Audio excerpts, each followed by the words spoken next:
My question is, China now has managed a flexible interest rate regime.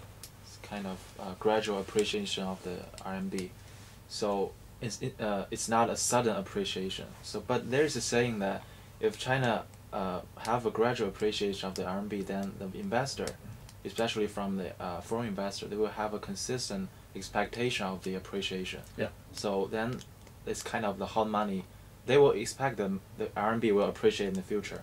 So hot money flow in, let's create bubble in the market. So what's your comment? The current system in China, I think, is one of the most stupid system. This is a kind of a crawling peg, together with the expectation that it will just continue to appreciate. Under such a system, as you have said, people will just continue to expect that the yuan will keep on appreciating.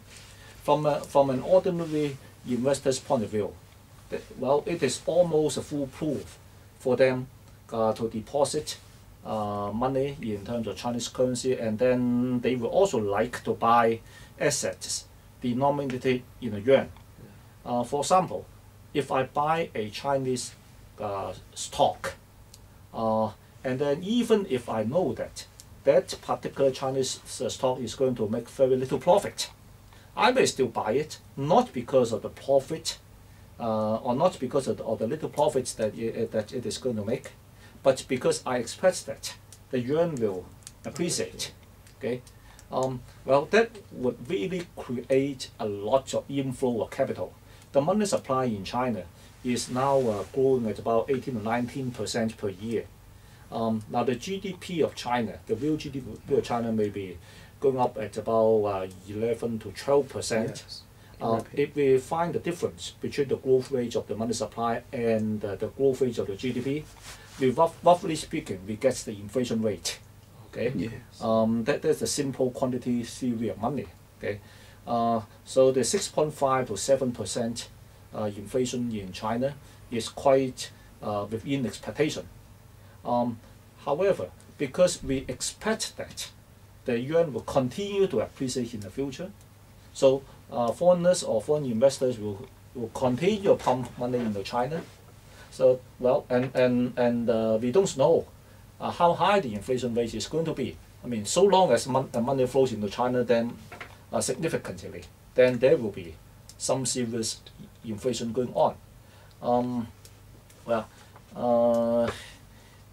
the whole problem is that the yuan is so much undervalued. In a sense, this policy of China is giving some people a kind of a golden opportunity to invest.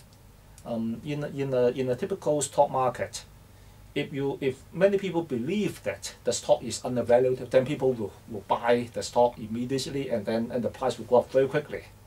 Then that will be at equilibrium. However, in the case of the yuan, people know that the price is up there, but it is not. But the price is not allowed to go there too quickly. So many people will still have the opportunity to keep on buying the yuan. Okay, take the example of take the following example. I have a former colleague, okay, who owns an apartment in Hong Kong. Okay. Well, right now he wants to use that apartment as the collateral to borrow money from a bank in Hong Kong. Okay. Now that he can borrow the money at a very low interest rate of say 4%. Okay.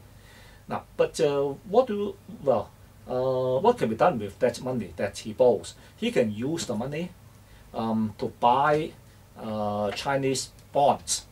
Okay. Arbitrage. Yeah.